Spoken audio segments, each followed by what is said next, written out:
give you some context, I'm going to bring in Andrew Hewitt up here. And Andrew is great. So just to be clear, I wanted to make a distinction. He's with a company called GameChangers 500. This is an organization that he's created because what he told me is he went out there and he found the Inc. 500 and the Forbes 500 and all these different lists, but he wanted a list of all the conscious companies in the world. So he's like, well, if it doesn't exist, what an entrepreneur. If it doesn't exist, I'm going to make it. So that's what GameChangers in. And he's been in Forbes. He's been in Fast Company. He's actually on an advisory board with the US government for for-profit companies on how they can implement this more locally. And I'll tell you one wonderful thing. I mean, those are all the cool accolades, but Andrew, he's just a guy, when I'm around Andrew, I'm automatically more calm. There's people, consciousness comes in different people in different ways, and he is just, I can't wait to see him in person. Because even if you see him on video, I bet we're not getting the full experience. So what I want to do is I want to bring up Andrew Hewitt from GameChangers 500. Thank you.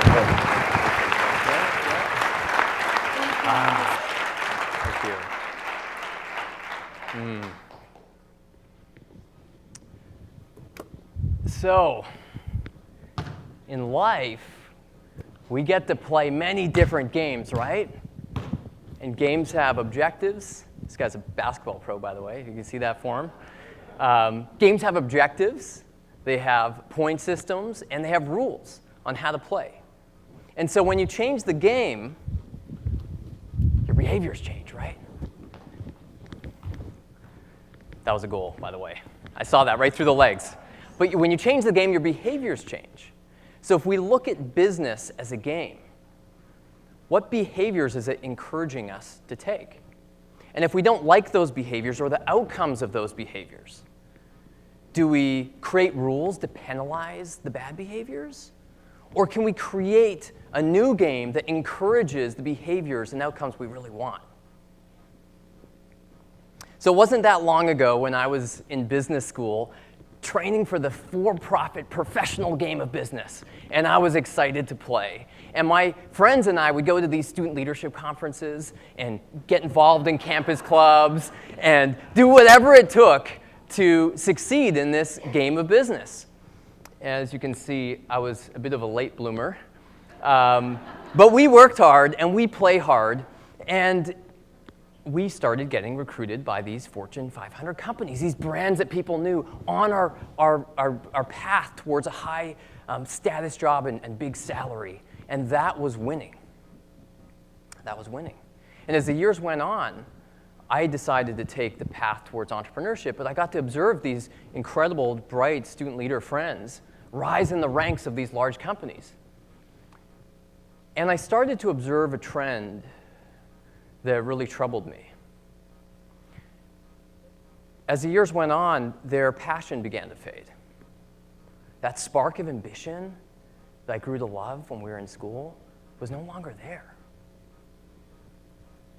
They were being numbed by the profit at all costs corporate mentality. And they would tell me that they felt more like they were working to support the global problems than they were working to be part of the solutions. That spark of inspiration turned many to depression. And I thought, man, like what a waste of human talent. What a waste of human talent. How did we get into this game? What enrolled us into this game? And when we take a step back and we look at the bigger picture, we see that in this traditional game of business, only 13% of employees worldwide are engaged at work. Work is the #1 cause of stress, and stress is the leading factor in 5 out of the 6 leading causes of death.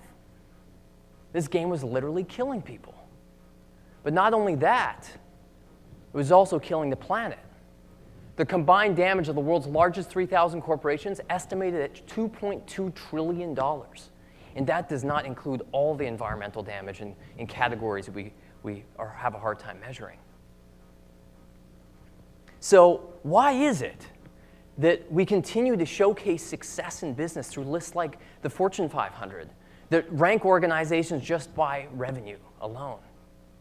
You know, if we're going to change the game of business, we got to shift what we showcase as success. We've got to change the objective, to change the behaviors, to change the outcomes. And Bucky Fuller says it best. You never change things by fighting the existing reality. To change something, build a new model that makes the old model obsolete. And fortunately, we're seeing this new model of business emerge, right? For benefit, B-Corps, conscious capitalism, blended value organizations. There's no shortage of buzzwords to describe this monumental movement that we're all a part of to change the game in business. And the objective of this game is to maximize benefit to people on the planet. And the results are in.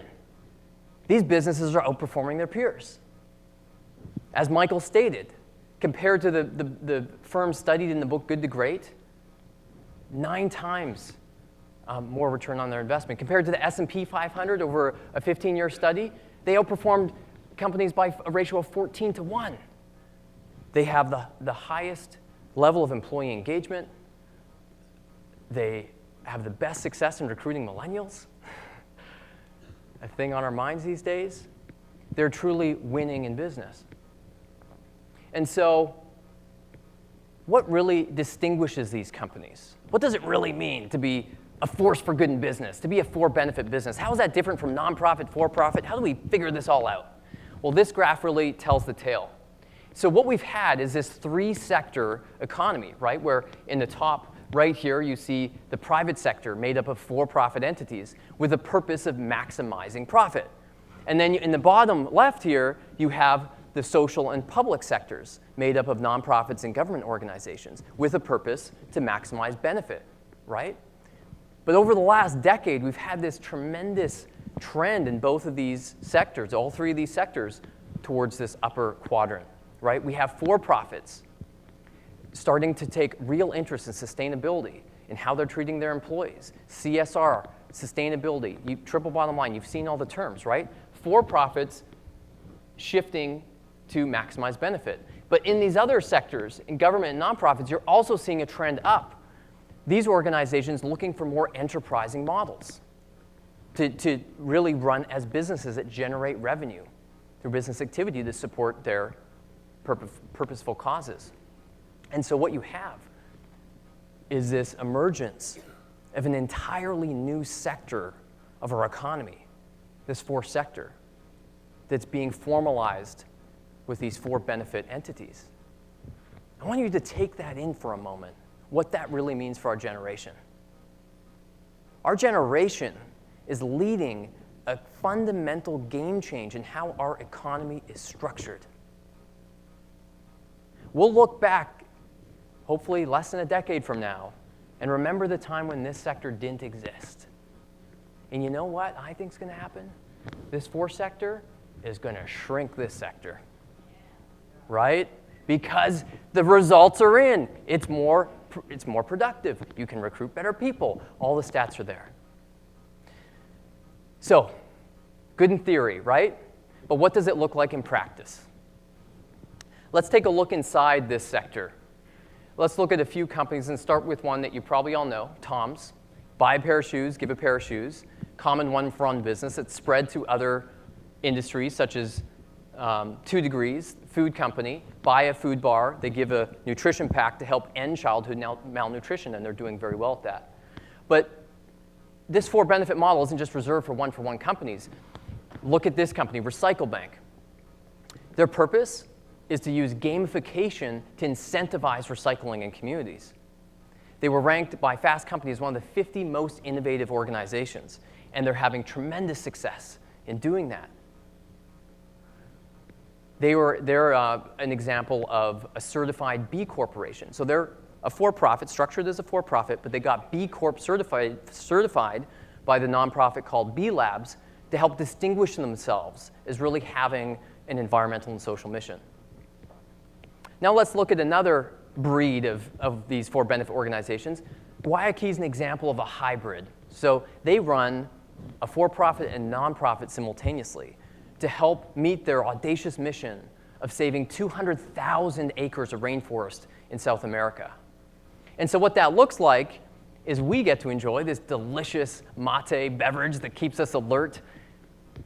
And some of that profit is donated to their nonprofit initiatives, which is helping educate rural farmers, among many other activities that are needed to meet their mission that don't necessarily have a business engine to it.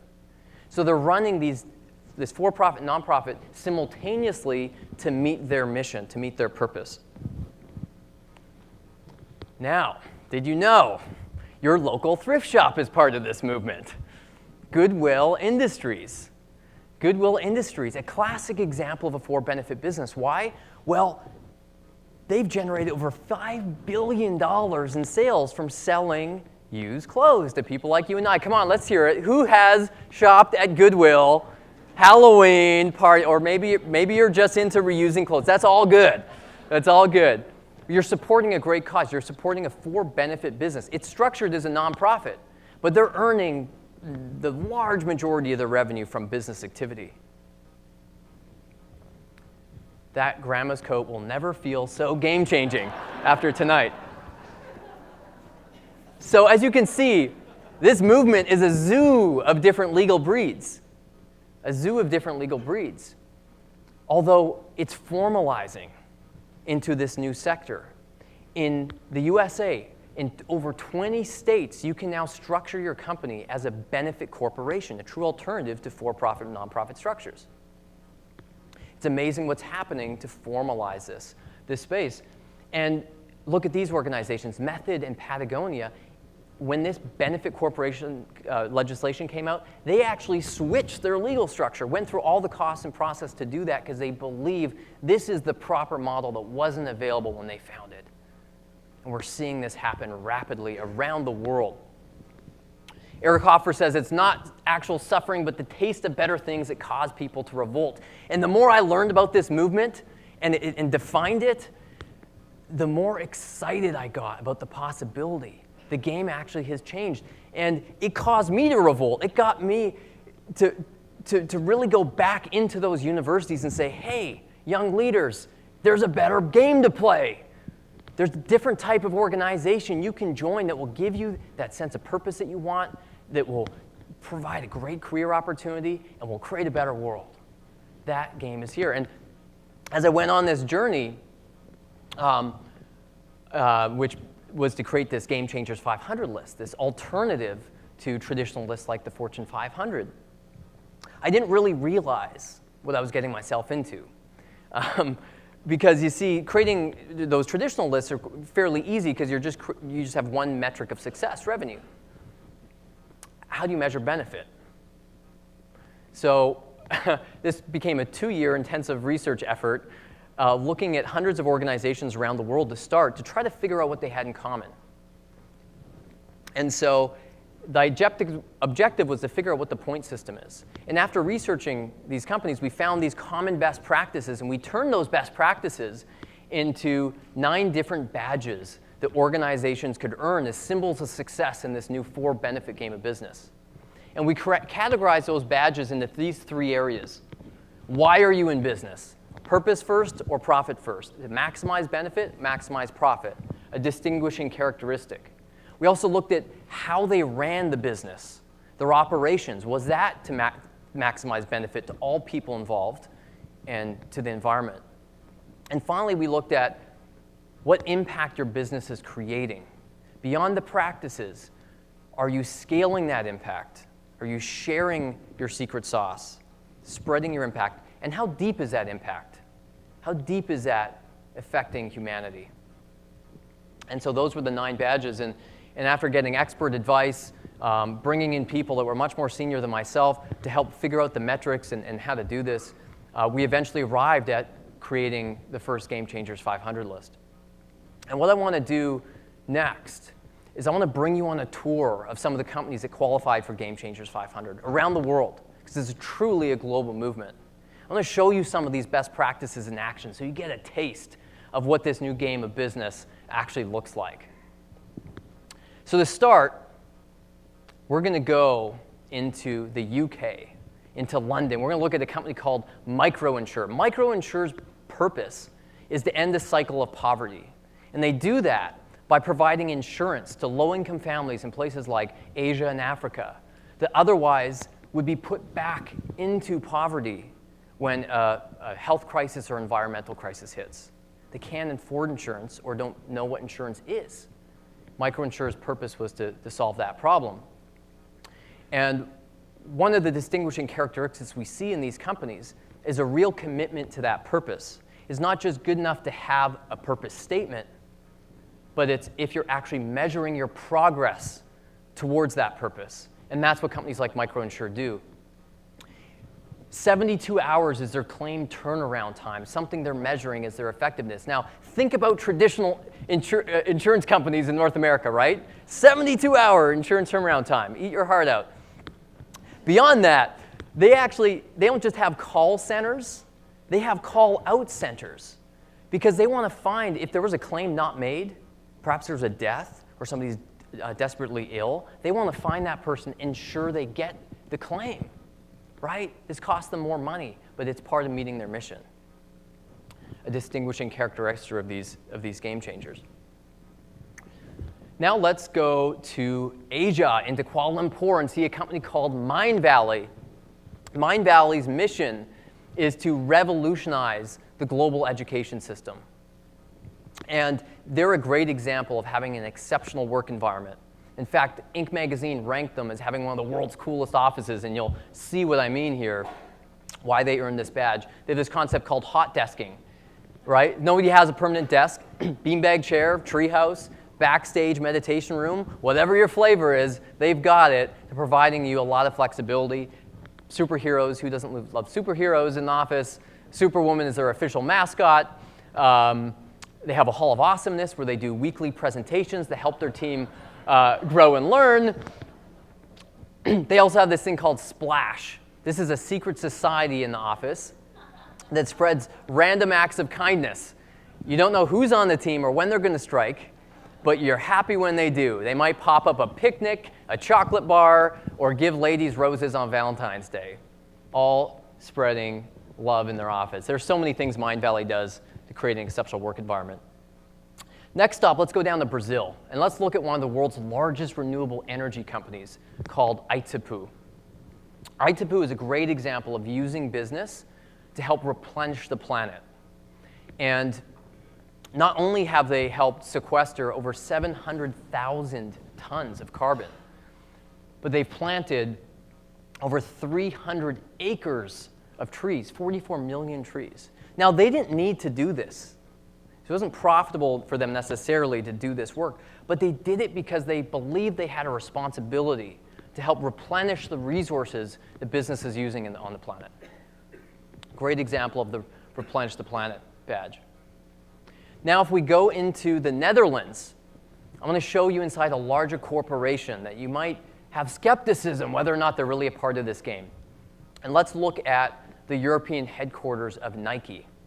A great example of these badges, Earth-Friendly Office and Eco-Design. And inside their facility in the Netherlands, their roof catches rainwater. They use that water to water their gardens and in their toilets. Not only that, they have this really revolutionary heating and cooling system. So in the summer, they capture that heat, and then they use it to heat their office in the winter. In the winter, they capture the cool, and they use it to cool their office in the summer. Pretty awesome, taking really some revolutionary steps. Beyond that, these tennis courts and track and basketball courts on their campus there, they're made out of recycled shoes. Completely out of these recycled shoes. Beyond their office environment, though, Nike has really taken a stand for eco-design in their products. And believe it or not, since 2010, they've used over 2 billion recycled bottles to create high-performance products. 2 billion plastic bottles to create their products. But this isn't new. Nike's actually been on this journey since the early 90s. And this is a really inspiring case study for how a big corporation can transform. And so you can see them earning these variety of different badges that over the course of the years. Everyone Wins, this orange badge here, is one where we look at not just how they treat their employees, but how they treat their customers, all stakeholders, people throughout their supply chain. And of course, you might remember Nike getting heat for their labor conditions overseas. So what does Nike do? they create codes of conduct. They were one of the first companies to publish a corporate responsibility report before it was cool to do so. Increased minimum wage standards. Beyond that, now, if you go to Nike's site, you can actually see inside all the factories. They disclose the work conditions of all their factories. They don't keep anything anonymous. Very impressive case study of transformation. Even the Air Jordans got an upgrade to be more eco-friendly. And these jerseys that were used in South Africa by any of the teams that were sponsored by Nike, their polyester was 100% recycled from plastic bottles. Those jerseys they were wearing. Pretty impressive case study. And the journey goes on. So now let's go across the pond into North America. And let's see an example of a company I bet many of you love. Here is shopped from Zappos.com, or knows of Zappos.com. Well, you might have been one of the lucky customers to get, 80% of their customers get free overnight shipping. Why do they do this? Well, part of Zappos' purpose is spreading happiness, using business as a vehicle for spreading happiness. They want to put a smile on your face. But beyond how they treat their customers, they're a great example of empowering their employees. So spreading happiness, what creates happiness? That's where Zappos actually started. And they looked at the science, and they found that happiness is created with a sense of meaning, connectedness, perceived progress, and perceived control. And so they designed their entire organization to help people, their employees, meet these principles. For example, connectedness. They have this Coworkers bonus program where every employee gets to give $50 to another employee every single month. Right? How about that for creating connection in the office? Beyond that, perceived progress, growth and learning. They have a coach full-time on staff that helps their employees progress towards their personal and professional goals. They got rid of hierarchy, got rid of job titles, and brought in holacracy into the organization, which is a trending management system that basically treats employees like entrepreneurs. So rather than having a boss that tells you what to do, you're empowered. You work as part of a team. A great example of the flattening happening in these types of for-benefit organizations to give people autonomy. That's Zappos.com. Now let's go up to Canada and look at an example of depth of impact and scale of impact in an industry you might not expect to be in this movement. That's the financial services industry. So Vancity is one of the world's leading value-based financial organizations. They're a great example of using a banking instrument, they're a credit union, to maximize benefit to everybody that engages with them. So check this out. Over 50% of their loans that they approve for funding are focused on community impact projects. That's a target they set and they meet. 50+% of the customers state strongly that they agree that Vancity's contribution to the community has had a direct positive effect on their well-being. Pretty strong result, right? Great example of creating a deep impact through a banking entity. And gosh, I would love to see a for-benefit bank or credit union right here in San Diego supporting all the great work you business leaders and entrepreneurs are doing and rippling that impact here locally rather than shipping that off to Wall Street.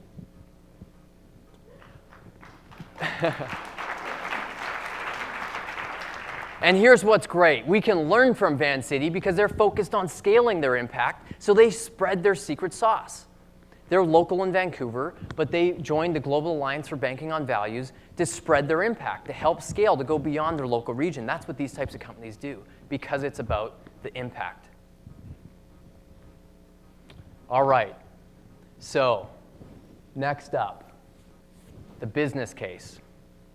What are the results of this new game of business? Is there trade-offs between doing good and doing well? Well, we find that in a variety of studies at these purpose-driven organizations, we see these statistics. They're 300% more innovative, 125% less burnout, 44% higher retention. Brands that positively affect humanity outperform the stock market by 120%, according to this study. The results are in. And it's not surprising, because consumer trends have changed significantly. Our beliefs and values have changed significantly in this last decade. And we see statistics like this. 90% of consumers would boycott if they learned of a company's irresponsible practices. Check this out. 88% of American consumers will buy a product from a socially or environmentally responsible company that creates that type of benefit. And the reported people who've done that in the last 12 months, look at how this has changed since 1993. Our values and beliefs are changing, and that's making this new model of business profitable, good business all around. Employees, 70% consider social environmental impact when deciding where to work. Workers are able to make that social and environmental contribution through their work, have been found to be more engaged and more satisfied by their work by a ratio of 2 to 1. And of course, millennials helping lead this charge. 58% would take a 15% pay cut just to do work that aligns with their values.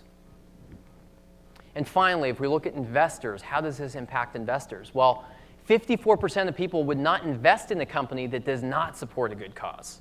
You're trying to raise capital? This is a great solution. As we heard earlier, these companies also outperforming the S&P 500.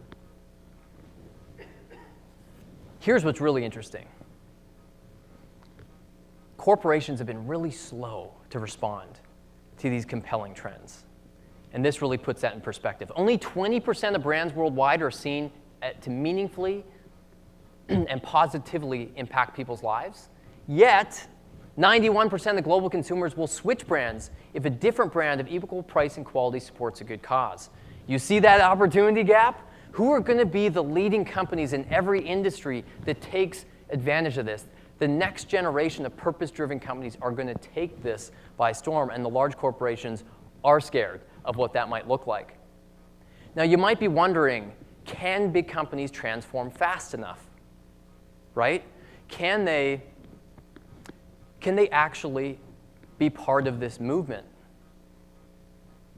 Well, this case study will really put that into perspective. Unilever. In 2009, they got a new CEO, a guy named Paul Pullman, and he gets it. He's a game changer. He's purpose-driven. He came into Unilever and completely transformed their company. Since 2009, we see these types of results due to their purpose-driven direction. They've become the top 3 most sought-after global employers. Their engagement levels, 75 to 77%, compared to a global average of 13%. Their favorite employer of choice and continuing the trends. Look at that since 2009 to 2014, since his leadership. The impact of purpose externally is also really impressive. 0 waste now sent to landfills in 75% of their factories since 2008. That saved them $210 million. $170 million avoided in energy costs due to these more eco-friendly initiatives. They've reduced product incidents. People are more engaged, making less mistakes. Reduction in consumer complaints. Of course, increase in shareholder values. Their stock has risen 50% since he's come on board. The big companies can also change. They're definitely part of this movement as well. Einstein says the greatest problems can't be solved at the same level of thinking that created them. And we're not going to solve the problems this for-profit or profit-at-all-costs model of business created by just making work suck a little bit less or using a corporate social responsibility department to donate to a local pancake breakfast. Right? The solutions lie outside this current paradigm. And that solution is here. This for-benefit model of business is based in a paradigm that uses the power of profit, yet is also a model that believes success is when everyone wins. And it's that added empathy, that love for humanity and all species on this planet that's capable of solving the greatest problems that we face. And our generation gets to lead that effort. This is an opportunity to not just make a paycheck, but also to have a purpose in the process. This is an opportunity to do good while doing well. This is an opportunity for us to be the game changers that light up this world. And so if this message inspired you today as business leaders, there's 3 recommended actions. First, if you're a business owner or an executive, you to reflect on where you're at in this graph. Where does your business lie? Do you have a clear purpose that you're taking a stand for? Are you implementing best practices that help prove you're truly a for-benefit organization? What could you be doing differently? And what's phenomenal about this forum that Michael and the Conscious Capitalism team has created is we now have a container as a community to be having this dialogue and be improving our businesses. If this is something I can support you with in sharing this type of message with your employees in your company, I'd be happy to do so. For the employees in the room, the question is, are you truly contributing your strength to something you believe in, to a purpose you care about?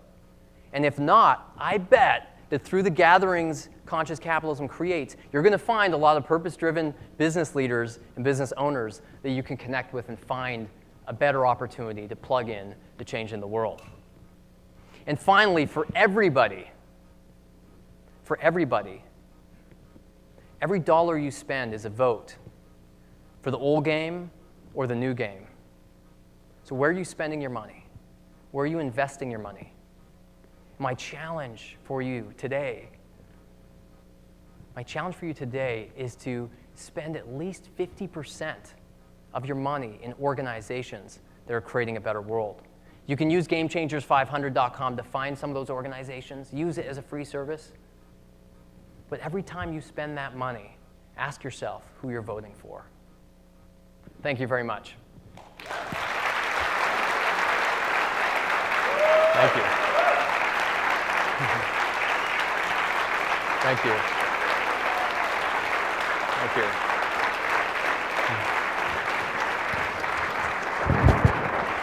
All